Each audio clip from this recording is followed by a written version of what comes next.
90s के decade में जब 95 का ईयर था, उसकी अगर कोई सबसे यादगार बात है तो वो है विंडोज़ 95 माइक्रोसॉफ्ट। लेकिन यहाँ पर मैं एक बात आप लोगों को बताना चाहता हूँ कि हमारी इस आज की वीडियो में विंडोज़ 95 जो कि माइक्रोसॉफ्ट कंपनी का ऑपरेटिंग सिस्टम है, माइक्रोसॉफ्ट एआई को किस तरह से यूटिलाइज कर ली, क्योंकि उन्होंने अपना एक स्लोगन दिया है, making AI part of the fabric of everyday life. तो इस पे बात करते हैं डॉक्टर अतर मंसूर से। सर, सबसे पहले welcome to the show thank you after a long time thank you. In the AI series.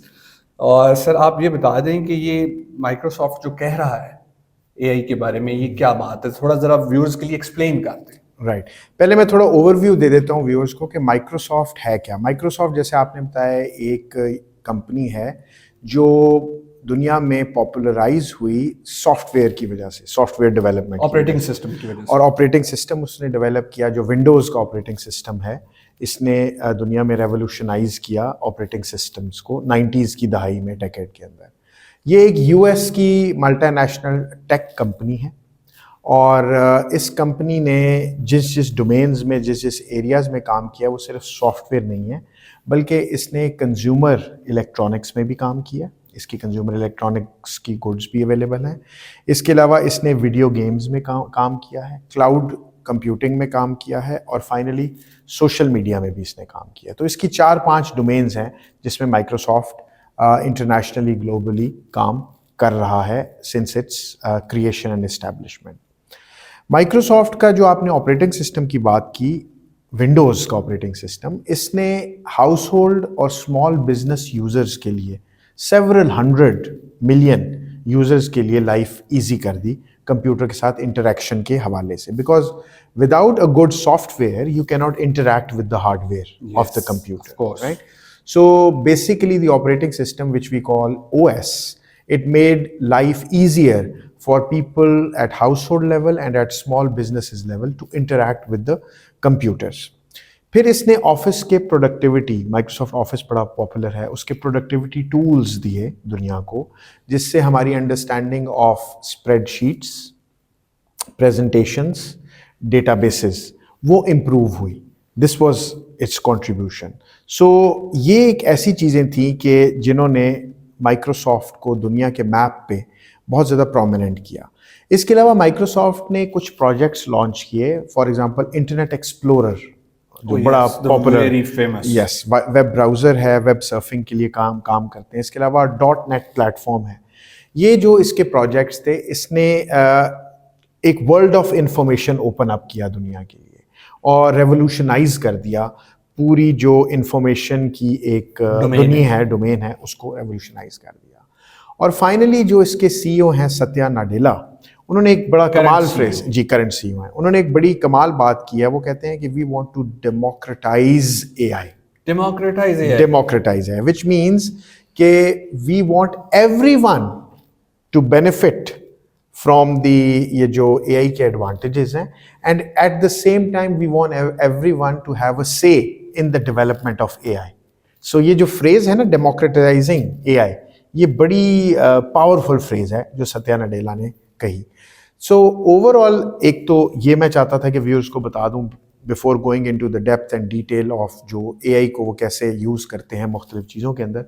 और लास्टली मैं एक और भी इंपॉर्टेंट चीज़ बताना चाहता हूँ, वो है एज्योर कॉग्निटिव सर्विसेज। अच्छा, एज्योर कॉग्निटिव सर्विसेज जो है, ये माइक्रोसॉफ्ट ने लोगों के लिए टूल्स की एक ऐसी ओपन अप कर दिया एक्सेस, जिसके ज़रिए यूज़र्स जो हैं वो अपनी ओन एआई एप्लीकेशंस या एप्स डेवलप कर सकते हैं। अच्छा। और ये एज्योर कॉग्निटिव यूज़र्स खुद कर सकते हैं। और इससे ये फ़ायदा है कि जैसे इंटरनेट यूबिक्विटस है ना, एक्सटेंसिव है, अक्रॉस द वर्ल्ड एक्सेस उसका बहुत ज़्यादा है, इसी तरह एआई की एप्स डेवलपमेंट का जो एक्सेस है, वो जो डेमोक्रेटाइजिंग एआई है ना, वो उससे ये निकला है। तो एज्योर जो कॉग्निटिव सर्विसेज हैं, ये एआई डेवलपमेंट कॉमन करने के लिए निकाला माइक्रोसॉफ्ट ने। और इससे ये हुआ कि जैसे इनका मेन विजन ये है, यानी एज्योर इनिशिएटिव जो है वो असल में इनका जो स्लोगन है, एआई को डेमोक्रेटाइज करना और सोशल फैब्रिक का पार्ट बनाना, ये उससे अलाइंड है, ये उससे अलाइनमेंट है। ठीक है जी। बिल्कुल।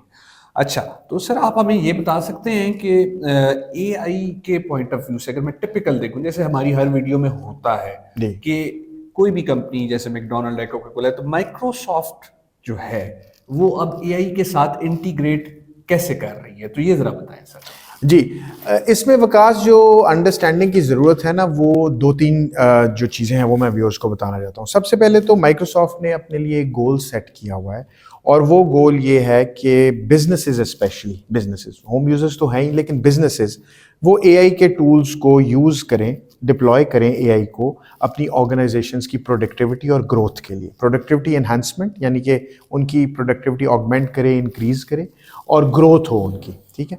तो पहली चीज़ ये, एट द बेसिक लेवल आपने माइक्रोसॉफ्ट ऑफिस या माइक्रोसॉफ्ट 365, जो उनका 365 का उनका स्वीट है, उसका नाम सुना होगा।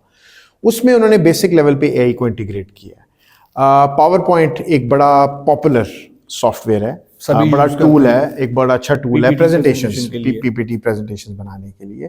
तो उसमें जो एआई की टेक्नोलॉजी है वो डिप्लॉयड है, वो एम्बेडेड है इस तरह के वो यूज़र को देखती है, ऑब्जर्व करती है कि यूज़र किस तरह का काम कर रहा है, किस तरह की प्रेजेंटेशंस प्रिपेयर कर रहा है, फिर वो उस पर डिज़ाइन टेम्पलेट्स जो है आपको ऑफिस 365 के अंदर वो as a part of it आपको रेकमेंड करते हैं। इसी तरह वर्ड आपने देखा है, बड़ा पॉपुलर टूल है। वर्ड के ऊपर हम ड्राफ्टिंग करते हैं, नोट्स बनाते हैं, लेटर्स ड्राफ्ट करते हैं, बहुत सारे डॉक्यूमेंट्स हमारे वर्ड पे ड्राफ्ट होते हैं। तो उसके अंदर वर्ड आपको सजेस्ट करता है कि फ्रेजेस, ऑल्टरनेटिव फ्रेजेस, आपकी स्पेलिंग्स चेक करता है, आपकी ग्रामर चेक करता है, आपकी पंक्चुएशन चेक करता है, आपको ऑल्टरनेटिव Line सजेशंस spacing देता है, check करता है। बहुत सारी चीज़ें आपको रेकमेंड करता है, आपकी वो वर्किंग इवन रेफरेंसेस लगाने, साइटेशंस हैं, वो भी एब्सोल्युटली हमें आप सब करता है, ठीक है। provide इसके अलावा उन्होंने एक और जो माइक्रोसॉफ्ट ने फीचर इंट्रोड्यूस कराया, उसका नाम है एक्रोनिम्स। एक्रोनिम्स ये है कि आपने देखा है कि कई इंस्टीट्यूशंस के अंदर बड़े इरिटेबल किस्म की फ्रेजेस यूज़ होते हैं, छोटे शॉर्टकट्स यूज़ होते हैं। मिसाल के तौर पे कंपनी के बजाय COY लिख दिया जाए, जी लिख दिया जाए। तो जब वो ऐसी जो टूल्स हैं, जो एक्रोनिम्स हैं जो इरिटेबल हैं, उनको माइक्रोसॉफ्ट ये जो एक्रोनिम्स है ये डिसाइफर करता है by analysing emails and documents, और फिर उनको कन्वर्ट करके देता है कि ये इनका पूरा नाम क्या है इन फ्रेजेस का। तो ये इंपॉर्टेंट चीज़ें हैं जो बेसिक लेवल पे इनकॉर्पोरेट की गई हैं माइक्रोसॉफ्ट की डिफरेंट जो प्रोडक्ट्स हैं उसके अंदर। इसके अलावा जो मैंने आपको एज्योर कॉग्निटिव सर्विसेज का बताया है, उसके ज़रिए ये इन्होंने आसान कर दिया है लोगों के लिए। उसके अंदर क्योंकि pre built machine learning tools हैं, मशीन लर्निंग एल्गोरिदम्स हैं, सॉल्यूशंस हैं जो आपको जो आपकी अंडरस्टैंडिंग कर सकते हैं। फॉर एग्जांपल स्पीच रिकग्निशन कर सकते हैं, आपकी वो जो है टेक्स्ट एनालिसिस कर सकते हैं। टेक्स्ट एनालिसिस के अलावा वो आपका जो कंप्यूटर का विजन है उसके डेटा को एनालाइज कर सकते हैं। और ये सारी चीज़ें जब आप उसको कंपनी को, कोई जो कंपनी जिसके पास ये डेटा मौजूद है, चाहे वो टेक्स्ट की सूरत में है, चाहे वो विजुअल्स या इमेजेस की सूरत में है, चाहे वो स्पीच की सूरत में है, उसको एनालिसिस में जो एज्योर कॉग्निटिव सर्विसेज हैं वो उसके एनालिसिस में हेल्प कर सकती हैं। और इसके अलावा एक और जो इंपॉर्टेंट चीज़ मैं बताना चाहता हूँ कि इन्होंने एक हेल्प की है, असिस्ट किया लोगों को अपने रोबोट्स खुद बिल्ड करने में। अच्छा, अपने रोबोट्स आप खुद बिल्ड कर सकते हैं। उसके लिए आपके इन्होंने एक AI का ऑनलाइन स्कूल शुरू किया है, और वो AI का जो ऑनलाइन स्कूल है उसमें आपको वो सिखाते हैं basics of AI and how to make use of AI। और इसके अलावा उनका एक गज़ीबो सिमुलेटर है AI का, उसके ज़रिए आप हेल्प ले सकते हैं। इसके अलावा एज्योर कॉग्निटिव सर्विसेज को जब आप इंटीग्रेट करते हैं तो उससे आप अपने आप समझें कि सेल्फ लर्निंग रोबोट्स वो भी बना सकते हैं। Interesting details I must say. Sir lastly मैं आपसे पूछना चाहूँगा, माइक्रोसॉफ्ट ने एक फेमस क्रिकेटर रहे इंडिया के, ऑफ स्पिनर थे शायद, अनिल कुंबले। जी जी, बड़े उन्होंने भी कोई कंट्रीब्यूट किया है along with Microsoft through AI और सो उनका हमें बता दें। राइनो जो है उनका भी है कोई इनिशिएटिव, जो कार है जी, फ्रेंच कार है, फ्रेंच कार है, बिल्कुल। तो अगर आप वो भी थोड़ा हाईलाइट कर सकें। जी, मैं 2-3 एग्जांपल्स और बता देता हूँ। अनिल कुंबले की एक स्पोर्ट्स टेक्नोलॉजी कंपनी है, उसका नाम है स्पेक्टाकॉम ने एक डिवाइस, एक सेंसर डेवलप किया हुआ है। उसका वेट अराउंड 5 ग्राम्स है। वो बैट के साथ कनेक्ट कर दिया जाता है, क्रिकेटर के बैट के साथ, और फिर उससे डेटा कलेक्ट होके एज्योर की जो सर्विसेज हैं, एज्योर जो मैंने आपको बताया कॉग्निटिव, उसको वो डेटा दिया जाता है और वो फिर एनालिसिस करके बताता है कि बैट्समैन को कहाँ कहाँ क्या क्या चेंज करना है शॉट अच्छी खेलने के लिए।